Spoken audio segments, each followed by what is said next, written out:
Balwinder Singh ji, chairman Punjab Chandigarh journalist union. Shri Sainath ji, renowned journalist of our country. Shri Balbir Singh Jandu ji, president Punjab Chandigarh journalist union. Shri Pal Singh Nauli ji, secretary general Punjab and Chandigarh journalist union. Shri Ram Singh Brar, president Chandigarh and Haryana journalist union. And Shri Balwant Taksak, chairman Chandigarh and Haryana journalist union. और उपस्थित सभी पत्रकार बंधुओं, programme मैंने accept किया, निमंत्रण मिला तो खाली इसी इच्छा से, भाषण देने के लिए नहीं, आप लोगों से मुलाकात करने के लिए, आपके बीच में आने के लिए कि ये मौका मिला है, आपसे मुलाकात तो करूं कम से कम। वैसे साईनाथ जी का भाषण होने के बाद में विशेष कुछ बोलने को ज्यादा बहुत रहता नहीं है। करीब सारे इश्यूज इन्होंने टच कर लिए। मैं खाली इतना कहूंगा, ये देश जो स्वतंत्र हुआ है 15 अगस्त 1947, उसके पहले संघर्ष जो जबरदस्त हुआ है, वो संघर्ष का नेतृत्व तो हमेशा पत्रकारों ने किया है। ये इतिहास साक्षी है। तो बहुत तो काफी बता दिया, परंतु जैसे पुराना मेरे पास जो, अब मैं भी पत्रकारिता में, मेरे भी चले गए 75 हूं मैं। मेरा काम प्रोफेसर का ही रहा है, मेरा कोई बड़ा प्रेस नहीं है। That is, if you had happen some time to go to Nagpur, my Hitavada you must have seen, I know it very well, journalist. और गोपाल कृष्ण गोखले का वहाँ पेपर था, 75 से हमारे पास में आया, बंद हो गया था, सब लोग आए, टुक ओवर इट। 75 से अब तक मेरा काम खाली प्रोफेसर का ही रहा, क्योंकि पेपर किसका शुरू किया हुआ था? गोपाल कृष्ण गोखले का, servants of India society. Gopal Krishna Gokhale उसके प्रमुख थे। अब उसके जगह बाद में मेरे हाथ में आया तो कितना बड़ा बर्डन रहा होगा मेरे ऊपर, आप कल्पना करो, एथिक्स का, जर्नलिज्म एथिक्स को। तो मेरा दिल्ली जितने साल में रहा, हमारे पास जितने भी जर्नलिस्ट थे, साईनाथ जी आपको मैं बताता हूं, 4 एडिशन है अभी। और उस जमाने में शुरू किया था जो लाइनो मोनो थे, टेक्नोलॉजी थी नहीं, पुरानी टेक्नोलॉजी, फ्लैट वेट रोटरी पे छपना, लाइनो और मोनो। रोज कंप्लेंट आती थी, फोरमैन आके ये कंप्लेंट करता था कि आज तो 3 किलो तांबा कम हो गया, तांबा मेल्ट होके आता था, उसको टाइप करते थे वो जमाने में, है? ब्लॉग बन के आखिर तक के रुकता था पेपर कि ब्लॉग बन के आ जाए ब्लॉग मेकर के पास से, हैं? तो ब्लॉग, वो जमाने से टेक्नोलॉजी कहां तक कहां पहुंच गई। तो टेक्नोलॉजी का कमाल है। यहाँ तो इंटरनेट पे पेजेस जाते हैं, पूरे के पूरे मिनटों में, आप कितने भी एडिशन कर लो, पेजेस पूरे ट्रांसफर मिनटों में हो जाते हैं। टेक्नोलॉजी है ना, इसलिए कोई वो प्रॉब्लम नहीं है। उस जमाने में तो 2 एडिशन, 3 एडिशन, 4 एडिशन में प्रॉब्लम आता था, डिफिकल्ट था जमाना। तो उस जमाने में यदि देखा जाए, मेरे पास जो बंगाल गजट शुरू हुआ था, और ये जेम्स अगस्टिन हिकी जर्नलिस्ट था, उसने शुरू किया था। परंतु वो देशभक्त था, अंग्रेजों का गुलाम नहीं था, वो सही चीज लिखता था। और 2 साल की सजा भी काटा उसने, इतने यूरोपियन ने, उसको 2 साल की सजा दी गई थी जेम्स हिकी को। राजा राम मोहन राय का पर्शियन इंग्लिश सोशल रिफॉर्म पर था पूरा का पूरा, उन्होंने किया।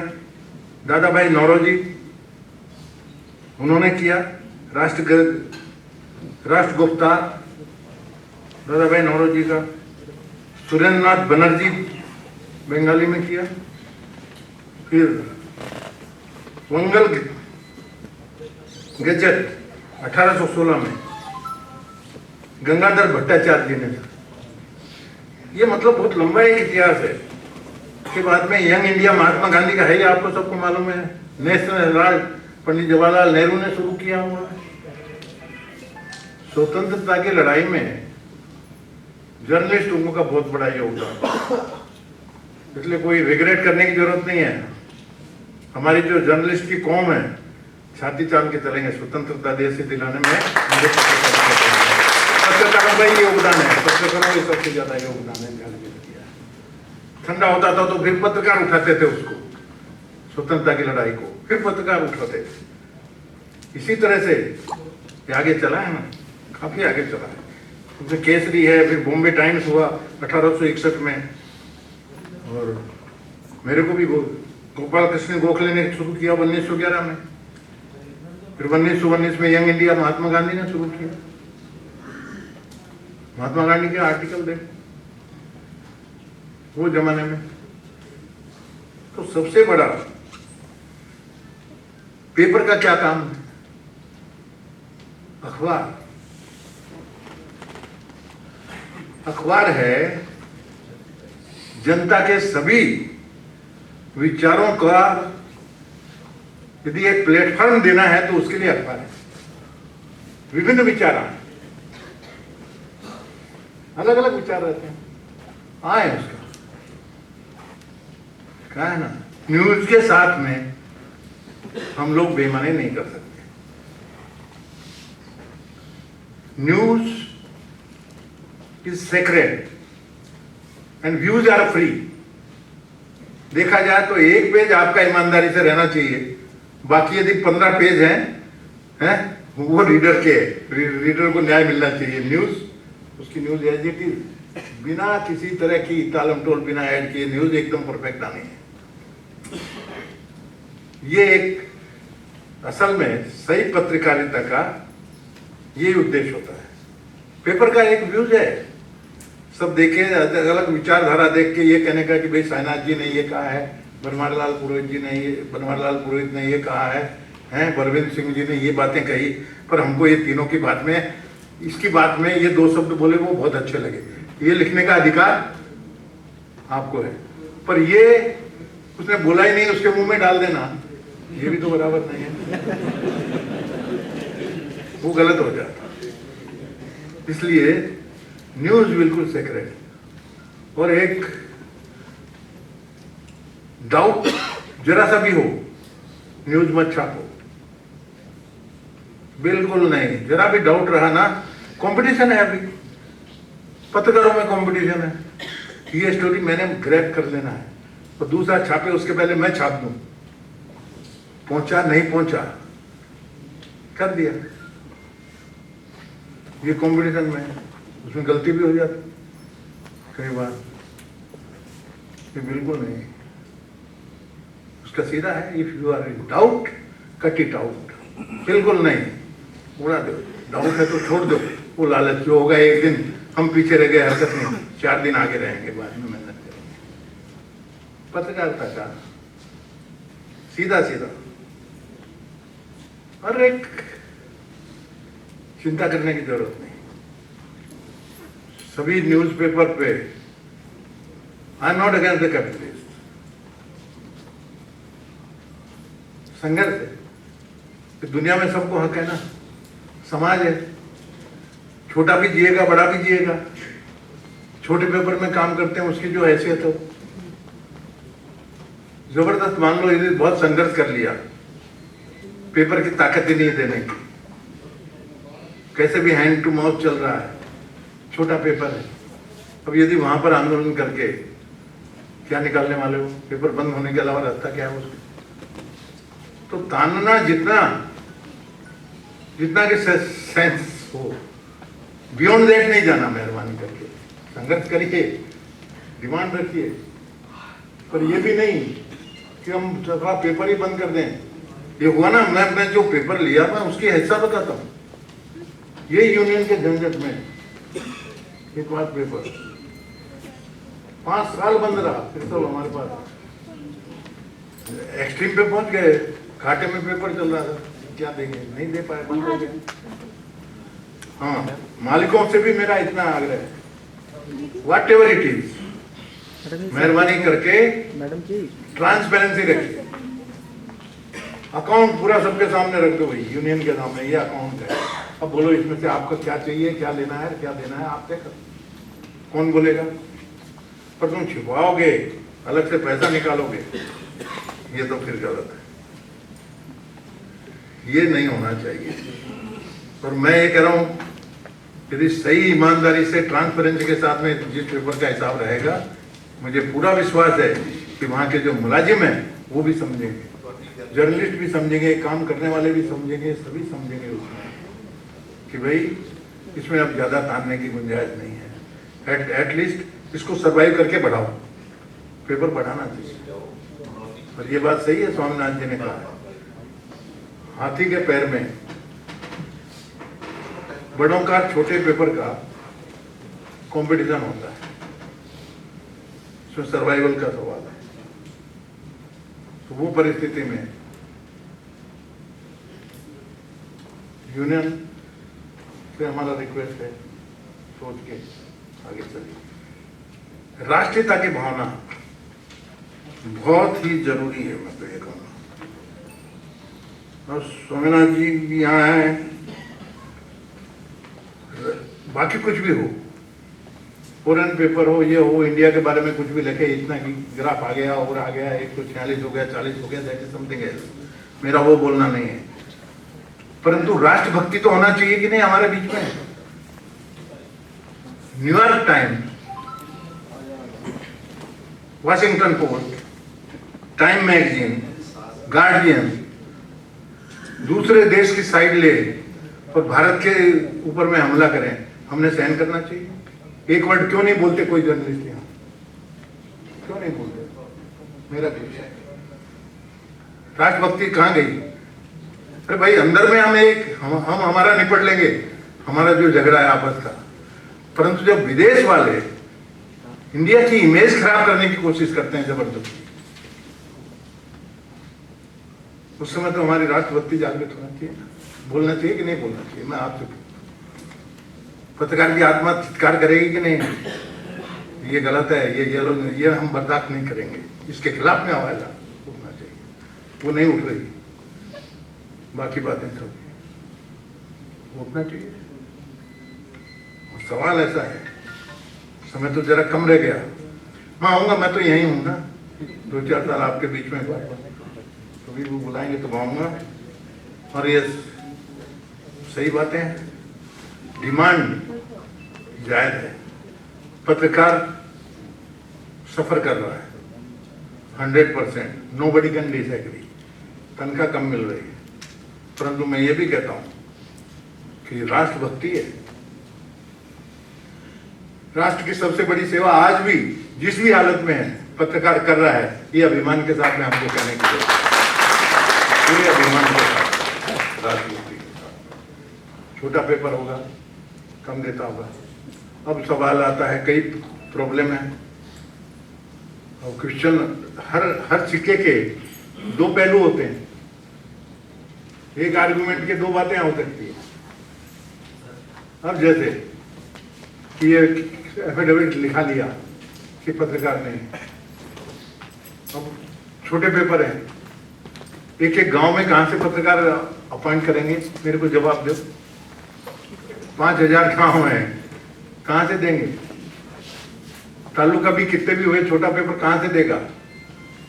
है वो क्या करता है, गांव में गया, प्रोफेसर दिखा, अरे यार प्रोफेसर कोई खास यदि न्यूज हो कभी महीना 15 दिन में तो न्यूज भेज दिया कर, तेरे गांव की न्यूज भेज दिया कर। तो वो प्रोफेसर है, टीचर है, यदि उसको पत्रकार बना लिया तो गुनाह किया क्या? मेरे को इसका बता दो। उसको दे रहे हैं, भाई ठीक है तुम भी ले लो 4-5 हजार रुपए एक्स्ट्रा, आप पत्रकार रहिए, सम्मान मिलता है, सम्मान से रहिए, कोई न्यूज यदि घटना है तो हमको भेजिए, नथिंग रॉन्ग। हर चीज के 2-2 पहलू होते हैं। तो मेरा क्या है कि बैलेंस करके क्योंकि मैं तो अब पत्रकारिता में नहीं, 7 साल से मैं बाहर हूँ। 7 साल के अंदर काफी चेंजेस हुए। ईमानदारी की बात बोलूं तो ये जो बातें हुई है, बहुत से एक्ट वगैरह नए नए क्या है मेरे को मालूम भी नहीं हो, क्योंकि मेरा साथ ताल्लुक रहा नहीं। बट 50 साल रहा हूँ साथ में, 40 साल की सेवा है और मैंने तैयार कर ली। हमारा पेपर का ग्रेड रहते हैं ना आजकल, तो हमारा तो रीजनल पेपर है, विदर्भा, छत्तीसगढ़, महाकोशल, 4 एडिशन है। तो 4 एडिशन से वो पेपर निकलता है। तो क्या डिफिकल्टी है कंपटीशन में, ये भी हमको मालूम है। पर वो डिफिकल्टी उसके साथ में अब जैसे ग्रेड रहती है, अब जिस ग्रेड में पेपर है, आगे की ग्रेड में, अभी मान लीजिए फॉर एग्जांपल हमारी ग्रेड में एक जॉब के लिए 50-60 हजार मिल रहा है, ये ग्रेड में हमारे प्रेजेंट ग्रेड। आगे की ग्रेड सीधी होती है तो 90 हजार मिल सकता है, 90,000 है ना। बड़ी ग्रेड में ज्यादा सर्कुलेशन का बड़ा पेपर तो 90,000 मिलेगा। तो मैंने यही काम किया, वो पेपर में तैयार करते थे, ट्रेन करते थे। जैसे जर्नलिज्म का कॉलेज होता ना, वैसा मैंने पेपर चलाया। रोज 1 घंटा क्लास लेना, सबको समझाना, एथिक्स की बातें करना, जर्नलिज्म की करना, कहीं तैयार किए। और कम से कम भी ज्यादा नहीं, 200-300 ये पीरियड में जर्नलिस्ट ऐसे तैयार हो गए जो कि बहुत बड़ी बड़ी जगह चले गए, बड़े बड़े पेपर में। जैसे आप हो सकता है अडानी में भी गए होंगे, उधर भी गए होंगे। तो मैं उनको ब्लेसिंग देके, बेस्ट विशेष देके भेजता हूँ। मैंने कहा बेटा तुम्हारा फ्यूचर बहुत बढ़िया है, क्योंकि हम तो नहीं दे सकते 90,000, हमारा तो जो है उतना ही उतना है। तो हर पहले के 2 है। मैं तो कह रहा हूँ मैं आपका वेल विशर हूँ। अभी आपने की यूनियन की तरफ से फोटो भी खिंच गई है, डिमांड का पत्र है। अब एक चीज ध्यान में रखिए, सुनिए, यदि डिमांड यदि एक जगह की होगी तो ये रिप्रेजेंटेशन काम में आएगा। नहीं तो मैं रिप्रेजेंटेशन यदि 4 डिपार्टमेंट की गवर्नमेंट में क्या होता है कि जैसे 4 डिपार्टमेंट है, अब 4 डिपार्टमेंट में 4 मांग है तो अलग अलग जाना चाहिए ना। तो ये रिप्रेजेंटेशन मैं एक जगह ही भेज दूंगा तो बाकी 3 खाली रह गए कि नहीं। तो ये मैं पढ़ूंगा, पढ़ के मैं आपको भेजूंगा। यदि उसमें एक ही डिमांड होगी, एक डिपार्टमेंट की होगी तो डायरेक्ट बराबर मैं रिकमेंड करके भेजूंगा। और यदि दूसरे 3 डिपार्टमेंट होंगे क्या, तो फिर आपको बोलूंगा कि 3 अलग अलग बनाओ, फिर से मेहनत करना आपने, फिर बना के भेजना मेरे को। तो वो तीनों अलग अलग डिपार्टमेंट की डिमांड है, वही ये जर्नलिस्ट लोगों की डिमांड है। इस पर आप गंभीरता से आप विचार करो, हैं तो उतना मैं देख लूंगा। I will take into consideration. मेरी बहुत बहुत शुभकामनाएं आपको। पहली मुलाकात हुई, अच्छी हुई, और बाकी तो जनरल बातें बाद में करेंगे। हम तो सब चाहेंगे कि और भी मुलाकातें होती रहे आपसे। तो ना आप बुलाओगे ठीक ठाक ढंग से तो आऊंगा।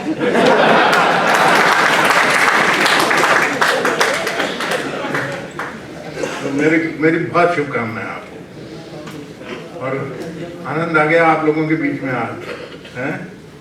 और अपना ही समझो, अधिकार है आपका, कोई प्रॉब्लम नहीं। मैं चाहता हूँ बहुत कुछ है ना, आई एग्री स्वामीनाथन जी जगह में। अब बड़े मीडिया हैं वो बड़ा दे सकते हैं, बड़े लोग जाते हैं, उनका एक अलग पॉलिसी होगी। हम छोटे मीडिया भी अपना सर्कुलेशन के बेसिस पे एडवर्टीजमेंट का जमाना हो गया, अब कहीं से प्रॉब्लम है। तो आज के इस दिन नेशनल प्रेस डे, आज का दिन में मेरा पहला इंटरेक्शन आप लोगों से ऑफिशियली तरीके से हुआ है, ठीक ढंग से हैं। मेरी बहुत बहुत शुभकामनाएं, आपको हर चीज में सफलता मिले, उद्देश्य में शामिल हो, और कुछ भी हो। मैं फिर बोलता हूँ, हर जगह बोलता हूँ, मेरा एक सिद्धांत ही है कि सिंपल लिविंग रखो, सादा रहना, देखा दाखी नहीं है। परिवार में भी यदि वही आदत हो गई, वही संस्कार हो गए ना, परमात्मा की दया से कोई कमी नहीं होगी। छाती तान के चलेंगे, पत्रकार है, ईमानदारी से काम करेंगे, जो होगा मिलना हमारी किस्मत होगा, मिलेगा, संदेश करना है, आवाज उठाएंगे। पुराने कहा करते थे, मेरे फादर बहुत कहते थे। एक बार मैं इलेक्शन में 101% जीतने वाला था पार्लियामेंट में, 3 बार तो जीता, उसमें भी जीतने वाला था, 100% हार गया। फादर थे, फादर जरा दिखता नहीं था, ग्लूकोमा से ब्लाइंड हो गए, जरा गया 2 दिन बाद में मिलने को। तो अब फादर के सामने इमोशन तो हो जाते हैं ना, हार गए भाई, पैसे भी बर्बाद किए घर के, तो थोड़ा सा आवाज में फर्क पड़ा, दिखता नहीं था, फिर भी बोले, फर्स्ट नेम से बोलते ना भाई लड़के को, तो बनवारी, क्या आज कुछ उदास दिख रहा है, आवाज से मालूम पहचाना। हाँ, मैंने कहा हार गए। अरे हार गए, हार गए, तुमको पैदा करने वाला कौन है? मैंने कहा पैदा करने वाले माँ बाप आप दोनों तो यहाँ हो, आप ही हो पैदा करने वाले, माँ भी मेरी है, आप भी हो। नहीं बोले, पैदा करने वाला है ब्रह्मा, और ब्रह्मा जब धरती पे भेजता है ना, ये 3 लकीर यूं खींच देता है, किसी के फोर फादर की ताकत नहीं इसको मिटाने की, जो होगा सो होगा। जो बहादुर होते हैं, सिंपल होते हैं, सेक्रीफाइस करने के तैयार होते हैं, राष्ट्रभक्त होते हैं, वो ये पेशा अपनाते हैं, मैं ये दावे के साथ में कहता हूँ। नहीं तो कमाने के लिए तो बहुत दूसरी भी बहुत जगह है, बहुत जगह है ना, है। पत्रकारिता में कुछ करने की तमन्ना है, अपना काम करते रहिए, यूनियन में बिल्कुल जुड़े रहिए, यूनियन को अपना काम करते रहिए, ताकत देते रहिए, शामिल रहे तो है, यूनियन करे, वो लाए जो आपके लिए वो ठीक है, सर माथे पे, नहीं लाए तो ठीक है, फिर से संघर्ष करो, बोलना तुम्हारी ताकत है, सही जाए संघर्ष हो, कोर्ट के संघर्ष होते हैं, कई जगह लड़ना पड़ता है, कई जगह अन्याय होते हैं, अन्याय तो सहन नहीं होना चाहिए, ये बात का तो मैं पक्का हूँ। और दूसरा, अपना एक वैसा रखो है, if you see the truth and cease to speak the day we start dying, ये किसने बोला है? मार्टिन लूथर किंग ने। मतलब सच्चाई हमारे सामने है, हम लिखेंगे, जो भी होना होगा, है, क्यों चुप रहेंगे हम? अन्याय यदि हमारे सामने है, लेना चाहिए, लिखेंगे नहीं, सच्चाई के रास्ते पे चलिए, विजय आपकी होगी 101%, दूसरा फार्मूला ही नहीं है, सच्चाई की कहीं हार होती नहीं है, ये आप ध्यान में रखिए। मेरी बहुत बहुत शुभकामनाएं हैं, और मिलते रहेंगे आपसे, और बड़े प्यार से आपने स्वागत किया है, बहुत ही प्यार से आपने किया, उसके लिए आपको बहुत बहुत धन्यवाद। जय हिंद।